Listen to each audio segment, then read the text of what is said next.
আচ্ছা, তো এখানে একটা প্রবলেম আছে যে একটি সরলরেখায় সমত্বরণে চলমান কোনো বিন্দু ধারাবাহিক T1 T2 T3 সময়ে গড়বেগ যথাক্রমে V1 V2 V3 হলে দেখাও যে এটা প্রমাণ করতে হবে। আচ্ছা, সো এইখানে একটা সিম্পল কথাবার্তা মাথায় রাখতে হবে যে আমরা আগের যে ম্যাথ গুলা করছিলাম সেখানে নর্মাল বেগ দেওয়া ছিল, বাট এখানে একটা ওয়ার্ড উল্লেখ করে দিচ্ছে গড়বেগ।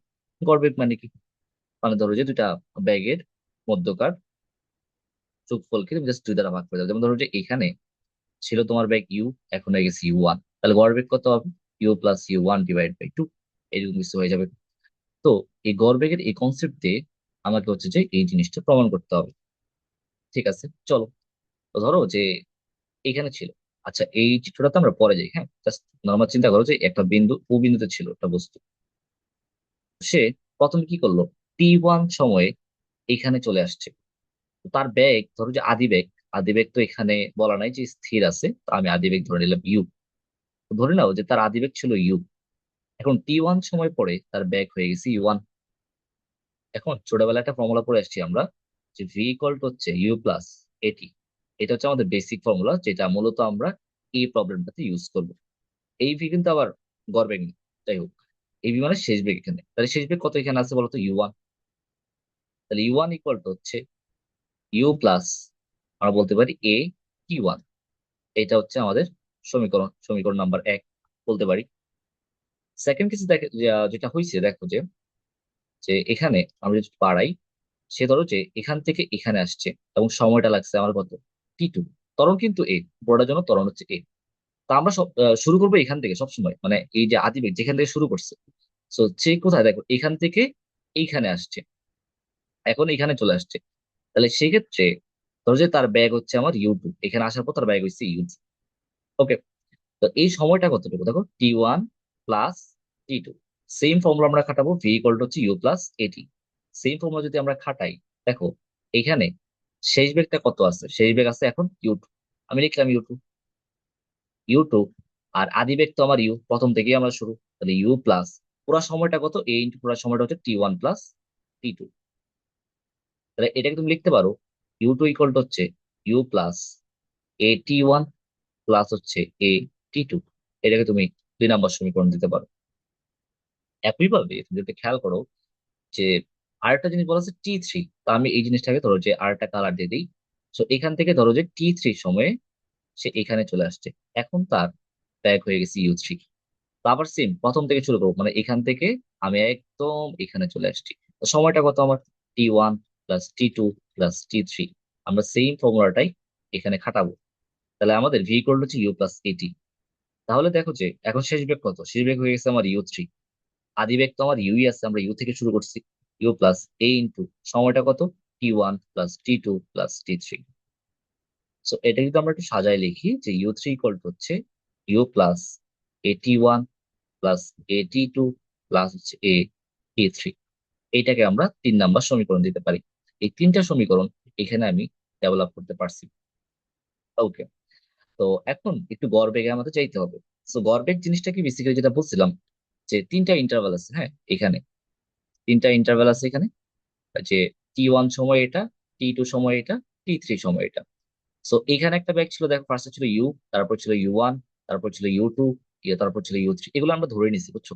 তাহলে এই প্রথম যে সেগমেন্ট হচ্ছে গড়বেগ যথাক্রমে T1 সময় গড়বেগ কত? V1। তাহলে গড়বেগ মানে কি সহজ ভাষায়?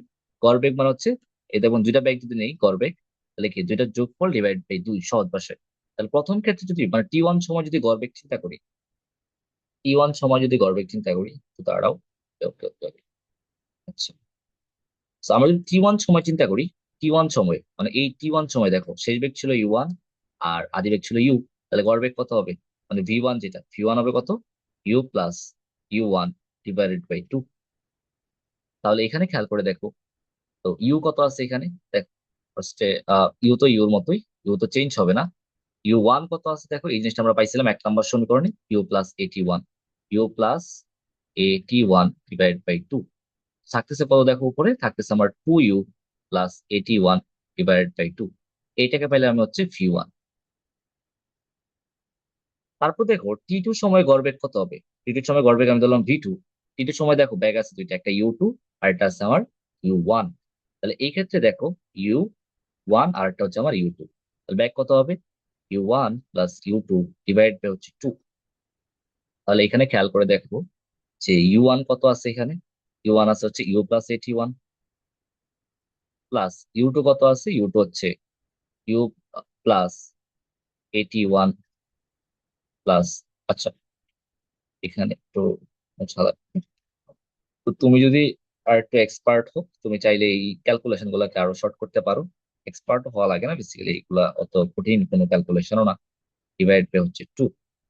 সো এইখানে তোমার যেটা আসবে, এখানে ইউ আছে দুইটা, 2u, প্লাস দেখো এখানে 81 আছে, এখানেও 81 আছে, তাহলে দুইটা 81 প্লাস, আর এখানে শুধু থাকবে 82। তো সেম ভাবে তুমি যদি T3 জন্য করো, এই দিকে ধরো যে আমি একদম ডান দিয়ে করলাম, T3 জন্য যদি করো, তাহলে তুমি যেটা পাবা V3, সেটা কত পাবা? u2 plus u3 divide by 2। তো সেম ভাবে তুমি যদি যোগ করো এটাকে, তুমি এখানে যেটা পাবা 2u পাবা, প্লাস 281 পাবা, প্লাস হচ্ছে 282, আর লাস্টে থাকবে শুধুমাত্র 83 ডিভাইড বাই হচ্ছে আমার 2। এই তিনটা জিনিস আমি এখানে পাইলাম, একটা V1 পাইলাম, একটা V2 পাইলাম, একটা V3 পাইলাম। তো এখন তুমি কিন্তু প্রমাণের দিকে তাকালে একটু বুঝতে পারতেছো তোমার আসলে কাজটা কি। V1 মাইনাস V2 করা লাগবে, দেন V2 মাইনাস V3 করা লাগবে, দেন এটা থেকে বিয়োগ করলেই কি আমি আমার কাঙ্ক্ষিত যে ফলাফলটা সেটা কিন্তু এখান থেকে পেয়ে যেতে পারি। তো এটাকে একটু মুছে দিই, এটা এই মুহূর্তে আমার দরকার প্রয়োজন পড়তেছে না, প্রমাণটা এ করি। সো ওকে, তাহলে প্রথমত আমাদের যেটা করতে হবে সেটা কি করতে হবে বলতো, সেটা করতে হবে হচ্ছে V1 থেকে V2 কে বিয়োগ। তো আমি করি যে V1 মাইনাস V2 করতে হবে। তো V1 মাইনাস V2, V1 কোনটা আছে, V1 হচ্ছে এইটা, এই যে এটা। সো এটা থেকে কোনটাকে বিয়োগ করতে হবে, এই যে এটাকে বিয়োগ করতে হবে, V2। সো এখানে দেখো যে এই যে 2u, এখানে কত আছে, 2u, দুইটার নিচে কিন্তু 2 আছে, দেখো দুইটার নিচে কিন্তু আমার 2 আছে। তো নিচের দিকে কোনো আসলে প্যারা আমাদের নাই। তো এটাতে খেয়াল করো, দুইটার নিচে বেসিক্যালি আমার 2 আছে, এটা তো 2, এটা 2। তো এখন দেখো এটাতে বিয়োগ করতেছি, তো এই 2u আর এই 2u কি যাবে, কাটা চলে যাবে। কাটা যদি চলে যায়, এখান থেকে 81 আছে, 81 থেকে 281 কে বিয়োগ করবা, তাহলে থাকবে কি তোমার -81। আর এটা তো এমনিতেই বিয়োগ আসবে, -82 ডিভাইড হচ্ছে 2। তুমি এটা করে দেখো, একই জিনিস পাবা। মাইনাস এ কে কমন নিয়ে নাও, -a/2 থাকতেছে তোমার T1 প্লাস T2। সো এটা তুমি পাবা, নর্মাল ক্যালকুলেশন করে একই জিনিস পাবা। So, একইভাবে তুমি যদি এই V2 মাইনাস V3 করো, V2 মাইনাস V3 করো, দেখো সেম, এই যে V3, যে V2 থেকে V3 কে বিয়োগ করবা, তো সেম ভাবে দেখবা যে এখানে যে 2u আছে, এখানে 2u আছে, সেটা কাটা চলে যাবে। এখানে যে 281 আছে, এই 281 সেটাও কাটা চলে যাবে। এখানে আছে 82, আর এখানে আছে দুইটা 82, এটা থেকে মানে এইটা থেকে এটাকে বিয়োগ করতেছো, থাকবে তোমার -82, আর এখানে আছে -83 ডিভাইড বাই হচ্ছে 2। একইভাবে তুমি কমন নাও, -a/2 থাকবে তোমার হচ্ছে T2 প্লাস T3। এখন তোমার যে কাজটা, ভাগ করে দিবা V1 minus V2 divide by V2 minus V3। তুমি যদি ভাগ করলে দেখবা যে এই যে পার্টটা আছে, এই যে -a/2 এটা কাটা চলে যাবে, থাকবে কি তোমার দেখো, উপরে থাকবে T1 প্লাস T2, আর নিচে থাকবে T2 প্লাস T3। এইটাই সেই তোমার কাঙ্ক্ষিত প্রমাণ, যেটা এখানে তোমাকে চাওয়া হয়েছে। তো প্রবলেমটা খুবই ইজি, খুব অত কঠিন কিছু না, বাট জিনিসটা কিন্তু সিকোয়েন্সিয়ালি তোমার এখানে চাইতে হবে। সো আশা করি বোঝা যাচ্ছে, এটা খুবই ইম্পর্টেন্ট ম্যাথ। এটা খুব সম্ভবত 18 সালেও কোশ্চেনটা আসছিল, বেশ কয়েকবার এই কোশ্চেনটা আসছে, খুবই ইম্পর্টেন্ট একটা প্রবলেম। এইটা একটু গুরুত্ব সহকারে করবা। So, আমাদের আর একটা প্রবলেম আছে, মোটামুটি 9.2 কে যদি আমরা বিদায় জানাতে চাই, ওকে, তাহলে আমরা এই প্রবলেমটা একটু করি। তো ওকে, এই প্রবলেমটা আশা করি এখানে করা যাবে। ওকে ওকে ওকে, হ্যাঁ। সো ইজি প্রবলেম, ঠান্ডা মাথায় খেয়াল করলে এটা পারবা। যেটা বলা আছে একটু খেয়াল করো, যে দুটি রেলগাড়ি একই সরল রেখায় রেলপথে U1 এবং U2 গতিবেগে পরস্পরের দিকে অগ্রসর হচ্ছে। কি দরকার নিজেদের মধ্যে অগ্রসর হওয়ার, যাই হোক, এদের মধ্যবর্তী দূরত্ব যখন x, তখন এরা পরস্পরকে দেখতে পায়। ঠিক আছে, ব্রেক প্রয়োগ করে রেলগাড়ি দুটি যথাক্রমে F1 এবং F2 মন্দন সৃষ্টি করে। আচ্ছা, আমরা যে A1 A2 লিখি, সেখানে F1 আর F2 দেওয়া আছে, যাই হোক, তবে প্রমাণ করতে হবে সংঘর্ষ এড়ানো সম্ভব যদি এটা হয়, অথবা কোন রকম সংঘর্ষ। ঠিক আছে, চল। তা আমরা ধরো যে এখানে আমাদের হচ্ছে সেই রেল লাইন, সেই কাঙ্ক্ষিত রেল লাইন, ঠিক আছে। তো এই দিক থেকে ধরো যে এই দিক থেকে ধরো যে একটা রেল লাইন আসতেছে, যদি ওটা রেল লাইন দেখা যাচ্ছে না, রেল লাইনের মতো না, এটা বেসিক্যালি ধরে নাও রেল লাইন, অনেক কিছুই ধরে নিতে পারো, কোনো সমস্যা নাই। তারা যখন এরকম দূরত্বে আসে, তারা কি করে বলতো? তারা একজন অপরকে দেখতে পায়, অর্থাৎ এক্স পরিমাণ দূরত্বে যখন আসে, তারা কি করতেছে বলো? একজন একজনকে দেখতে পাইছে। দেখা মাত্রই কি করলো? এই বান্দা যখন এখানে আসে, সে কি করলো? ব্রেক প্রয়োগ করলো। তো ব্রেক প্রয়োগ করে ধরো যে সে একটু এখানে চলে আসছে, হ্যাঁ, মানে x1 পরিমাণ দূরত্বে আসছে। একইভাবে এই বান্দা যখন দেখলো, সেও কিন্তু একটা ব্রেক প্রয়োগ করছে। সেটা কত? ধরো যে সে x2 পরিমাণ সামনে চলে আসছে। দেখো, এই বান্দাও ব্রেক প্রয়োগ করছে, এই বান্দাও ব্রেক প্রয়োগ করছে, ব্রেক প্রয়োগ করে এরা হচ্ছে x1 গেল, আর এই গেল কত? x2 পরিমাণ। এখন ধরো যে আমি যদি, তো এটা কি ইউ ওয়ান গতিবেগ ছিল, তো এর গতিবেগ ছিল ইউ ওয়ান, আর এর গতিবেগ ছিল কত? U two. ঠিক আছে, এই এতটুকু ইনফরমেশন দেওয়া আছে।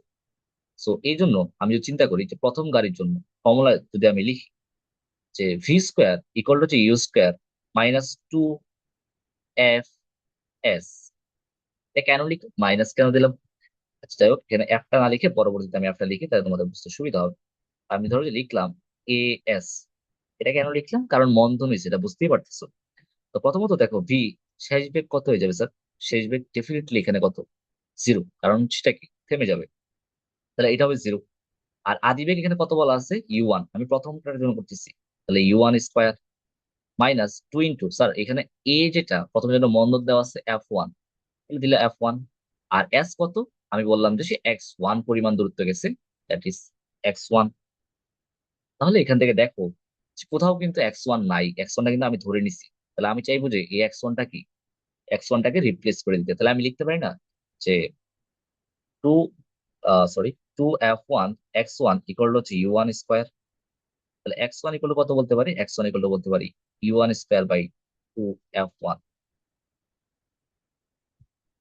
এখন সেম কাহিনী তো আমার এই অপর গাড়ির জন্য করতেছে, কারণ সেও কি করবে? ব্রেক করবে। সেম ফর্মুলা খাটাবা, V square equal to U square minus 2as। Same কাজ করবা, ভি জিরো হয়ে যাবে।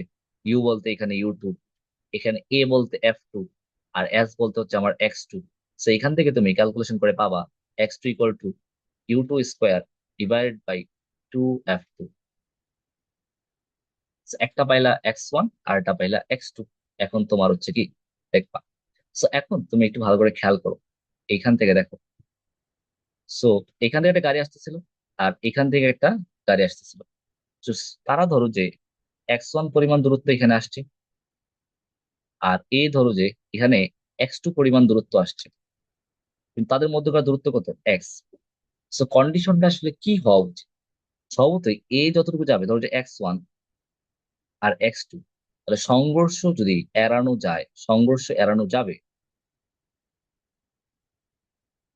সংঘর্ষ এড়ানো যাবে যদি x1 প্লাস x2, এটা যেটা যদি কম হয় লেস দেন এক্স।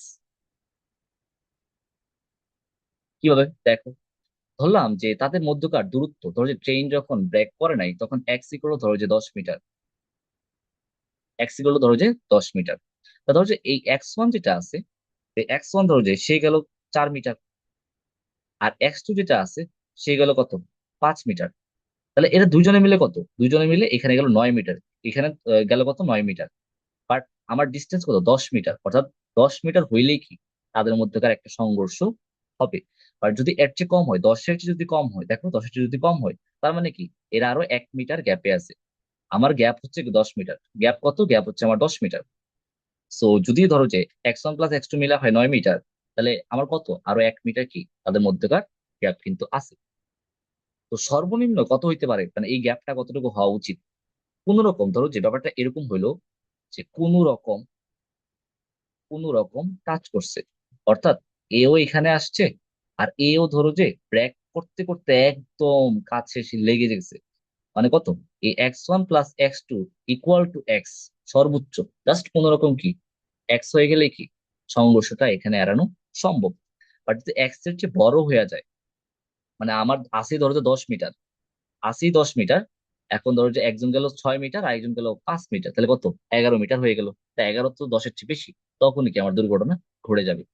তাহলে আমার সংঘর্ষ এড়ানো যাবে যদি x1 প্লাস x2 সমান হইতে পারবে, কিন্তু কি হইতে হবে, অথবা কি হইতে হবে, কম হইতে হবে। তাহলে x1 ইকুয়াল আমরা পেয়ে গেছি u1 square divide by 2f1, আর x2 ইকুয়াল আমরা পেয়ে গেছি u2 স্কোয়ার ডিভাইড বাই হচ্ছে 2f2 is less than equal x। তো এখানে দেখো যে আমি যদি লসাগু করে দেই, লসাগু করলে যেটা থাকবে আমার এখানে যে u1 square f2 plus u2 square f1 less than equal 2f1 f2 x। লসাগু করো, তুমি এই নর্মাল সিম্পল ক্যালকুলেশনটা পেয়ে যাবে, অর্থাৎ সংঘর্ষ এড়ানো সম্ভব যদি এইটা হয়। পরের কোয়েশ্চেনটা আসলে কিছুই না, যে কোন রকম সংঘর্ষ এড়ানো সম্ভব। কোন রকম মানে কি বুঝছো? দুইজনেই ব্রেক করছে, একদম কাছে এসে, একদম কাছে, একদম কাছে চলে আসছে। মানে এই যে ডিস্টেন্স ছিল তাদের মধ্যকার এক্স, ধরো ডিস্টেন্স ছিল এক্স, তাহলে এ গেছে x1, এ গেছে x2, দুজনে মিললে কি এক্স এর সমান হয়ে গেছে, জাস্ট একদম টাচ করে ফেলছে, সমান হয়ে গেছে। তখন আর লেস দেন সাইনটা দিব না। তখন কি কোন রকম সম্ভব হবে, কি হবে যদি দুইটা সমান হয়ে যায়, অর্থাৎ x1 প্লাস x2 ইকুয়াল যদি এক্স হয়, তাহলেই কি আমার হচ্ছে এই দুর্ঘটনাটা এড়ানো সম্ভব। সো আশা করি এটা বোঝা গেছে, এটা খুব কঠিন কোনো জিনিস না। ঠান্ডা মাথায় চিন্তা করলে এই জিনিসটা আসলে বুঝতে পারার কথা। যদি স্টিল বুঝতে অসুবিধা হয় এই কম জিনিসটা বা কন্ডিশনটা যেটা আমরা লিখলাম x1 plus x2 less than equal x, তাহলে হচ্ছে আমাকে এটা অবশ্যই ক্লাসে জানাবা। বাট প্রসেসটা মোটামুটি এরকম, এই প্রসেসই করবা। আর এই কন্ডিশনটা বুঝতে অসুবিধা হলে অবশ্যই বলবো। তো আশা করি এই চ্যাপ্টারটা এখানেই শেষ।